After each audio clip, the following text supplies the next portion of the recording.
भारतीय केंद्रीय संत समिति के राष्ट्रीय महामंत्री स्वामी जितेंद्रानंद सरस्वती जी। गुरु जी, कल तक जो महाकुंभ की ज़मीन को वक्फ बोर्ड की प्रॉपर्टी बता रहे थे, आज उनके सुर बदल गए हैं। वो कह रहे हैं कि योगी जी की अपील को मानते हुए जो मुस्लिम भाई हैं वो सन्यासियों पर फूल बरसाएं। भाई, मुसलमानों से हमें फूल की कोई ज़रूरत नहीं है। योगी जी, उत्तर प्रदेश की सरकार और उनका हेलीकॉप्टर पुष्प वर्षा के लिए पर्याप्त है। लेकिन ये ऐसे लोग हैं कि जो बिना पीटे पिटाए मानने वाले नहीं हैं। मैंने पहले भी कहा है, आज भी कह रहा हूँ, हजारों वर्षों का कुंभ और इस्लाम का जन्म ही 1400 साल पहले हुआ। भारत में 6वीं-7वीं शताब्दी में इस्लाम का आगमन हुआ। तो 900,000 वर्षों के बीच में, और दुनिया में 56 इस्लामिक देश हैं जहाँ पे कोई वक्फ बोर्ड नहीं है। तो हिंदुस्तान की ज़मीनों पे कब्जा करने के लिए ये माफियाओं की गुंडागर्दी है। कोई वक्फ वगैरह का चक्कर नहीं है। ये जब तक लात नहीं खाते तब तक बात नहीं मानते, और बिना लतियाए मानते नहीं है। इसीलिए अब इनके सुर बदल रहे हैं। योगी जी ने भी स्पष्ट तौर पे साफ संदेश दे दिया गया कि जो ये वक्फ बोर्ड के नाम पर गुंडागर्दी चल रही है उसे हम बिल्कुल बर्दाश्त नहीं करेंगे, और एक एक जो इंच की भूमि है उसे हम वापस लेंगे। भाई, मेरे समझ में नहीं आता, जब भारत पाकिस्तान दो देश बने धर्म के आधार पर, तो पाकिस्तान में जिन हिंदुओं की प्रॉपर्टी रह गई वो सरकार की हो गई, और हिंदुस्तान में जो मुसलमानों की प्रॉपर्टी रह गई वो वक्फ बोर्ड की कैसे हो गई, अल्लाह ताला की इनकी ज़मीन कैसे हो गई। इसलिए ये फालतू की बातें हैं। और योगी जी ने जो दो शब्द प्रयोग किया है, डेंटिंग पेंटिंग, ये इसी के पात्र हैं, इसी से सुधरेंगे। डेंटिंग पेंटिंग, ये शब्द उनका किस तरह इशारा कर रहा है? आपको समझ में आता है ना, गाड़ी की डेंटिंग और पेंटिंग कैसे होती है। ठोक ठठाए बगैर तो डेंटिंग होती नहीं। हाँ। पीट करके सीधे किए जाते हैं लोहा लक्कड़, वैसे ही ये भी सीधे किए क्या जाएंगे। इस महाकुंभ से एक संदेश जाएगा क्या? स्वाभाविक है कि महाकुंभ सनातन धर्म के वैभव का उत्कर्ष का उत्सव है। राष्ट्र और धर्म के लिए हिंदुस्तान के रूप में इसलिए बसा हुआ है और बचा हुआ है कि यहाँ पर सनातन हिंदू धर्म, जो मूल में हिंदुओं की प्रकृति ही लोकतांत्रिक होती है। अन्यथा कोई एक इस्लामिक देश बताइए और लोकतांत्रिक पद्धति हो, ये बताइए। तो ये देश में लोकतंत्र इसलिए है कि यहाँ हिंदू बहुमत में है। कल को हिंदू जहाँ 30% से कम हुआ हिंदू, वहाँ पे कोई बचना है नहीं, कोई लोकतंत्र की बातें नहीं होंगी। इसलिए इनको ठीक रखने का यही उपाय ठीक। कल तक जो महाकुंभ की धरती पर अपना हक जता रहे थे, जो मौलवी कल तक संगम की रेती को वक्फ बोर्ड की प्रॉपर्टी बता रहे थे, अब उनके जो सुर हैं वो बदल चुके हैं। वो अब सन्यासियों, साधुओं और तपस्वियों पर फूल बरसाने की बात कर रहे हैं। वो योगी जी का धन्यवाद दे रहे हैं और कह रहे हैं अपने मुस्लिम भाइयों से कि जब पेशवाई निकले, जब साधु संत निकले तो उनके ऊपर फूल बरसाओ। सवाल इस बात का है कि ऐसा अचानक से हृदय परिवर्तन क्यों हो गया है? क्योंकि राष्ट्रीय मुस्लिम जमात के जो राष्ट्रीय अध्यक्ष हैं शहाबुद्दीन रजवी कल तक सेखी बगा रहे थे कि महाकुंभ की जो 55 बीघे ज़मीन है वो वक्फ बोर्ड की है, लेकिन आज फूल बरसाने की बात कर रहे हैं।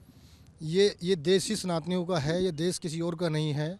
ठीक है जी, ये पत्थर नहीं बरसेंगे, पत्थर का काम नहीं है, अमृत का काम है। अमृत बरसेगा, सभी लोग अमृत बरसाएंगे जब तक योगी जी जिंदा है। ठीक है जी। अचानक से हृदय परिवर्तन क्यों हो गया मौलवी जी? हो जाएगा, सबका होगा जी, सबका होगा। पत्थर बरसाने वालों की खैर नहीं होगी। प्रत्येक संत जो है अपने आप में परमाणु है, परमाणु। याद रहे, ये अखिलेश खान की सरकार नहीं, ये राहुल खान की सरकार नहीं, ये योगी आदित्यनाथ की सरकार है। प्रत्येक संत परमाणु के काम, एक परमाणु के समान है। हाँ, परमाणु के समान है, परमाणु से भी ज़्यादा शक्तिमान है प्रत्येक संत। तो अब ऐसे जो मौलवी हैं जो धमकी देते हैं, अब वो सब नहीं चलने वाला है। नहीं, बिल्कुल नहीं चलने वाला। इनका इलाज क्या है? कि क्यों बार बार ऐसी बातें बोल देते हैं जो आपसी सौहार्द जिससे बिगड़े? ये दोगले प्रजाति के लोग हैं, मिनटों में ही बदल जाते हैं। ये कभी कहते हैं इन पे पत्थर बरसाओ, कभी कहते हैं इन पे फूल बरसाओ, कभी ये अब पत्थर वाला काम तो ख़त्म ही हो गया। ये अब तो ये फूल ही बरसाएंगे। अब तो पत्थर वाला काम तो बिल्कुल ही ख़त्म हो गया महाराज। अब ये कहते हैं कि फूल बरसाओ, क्योंकि डर है, योगी जी का डर है, क्योंकि ये योगी जी की सेना है। ये सारी जो ये खड़ी हुई है सेना, ये योगी जी की सेना है। हम अपने कैमरा पर्सन से कहेंगे कि जरा तस्वीरें दिखाइए कि किस तरीके से इस वक्त भगवा ब्रिगेड बिल्कुल तैयार है और योगी जी के पीछे खड़ी है। जिस तरीके से मौलाना जो शहाबुद्दीन रजवी हैं वो वक्फ बोर्ड पे दावा कर रहे थे, आज वक्फ बोर्ड को ही लेकर कह रहे हैं कि वक्फ बोर्ड भूमाफियाओं के कब्जे में है कहीं ना कहीं। लौ के पास जब पतंगा पहुंचता है तो बहुत फड़फड़ाता है। लौ के पास जब पतंगा पहुंचता है तो बहुत फड़फड़ाता है, लेकिन अंत क्या होता है उसका ये लौ को ही मालूम है। और इनका विनाश है, 21वीं सदी में विनाश है इनका विनाश। 21वीं सदी में कोई मुसलमान नहीं रह जाएगा, जो होगा सनातनी होगा, बाकी कोई नहीं होगा। बाकी किसी धर्म नहीं चले, सनातनी चलेगा केवल। सनातनी, हाँ, 21वीं सदी इनकी विनाश की सदी है। लेकिन वक्फ बोर्ड तो लगातार दावे करते रहा जब है ना, उसकी इतनी हिम्मत आ गई कि सनातन की सबसे बड़ी जो भूमि है। बफी नहीं रह जाएगा तो बोर्ड कहाँ रह जाएगा? जब बफी नहीं रह जाएगा तो बोर्ड कहाँ होगा? बोर्ड योगी जी ने कहा है कि इस गुंडा बोर्ड को हम खत्म कर देंगे। ये सत्य कहा है योगी जी ने, और ये होना है, ये होना है। ना अखिलेश जी हथेली लगा पाएंगे, ना राहुल जी हथेली लगा पाएंगे। जो होना है सो होना है, 21वीं सदी में विनाश होना है। लेकिन अखिलेश जी तो कहीं ना कहीं पीछे खड़े रहते हैं, उनकी ताकत देते रहते हैं। अखिलेश जी पुराने हैं। अखिलेश जी तो दोगले प्रगति के आदमी हैं। यही उनके पिताजी का नाम रहा था, मुलायम मौलाना। हमारे यहाँ शाहजहाँपुर में जब मौलाना जी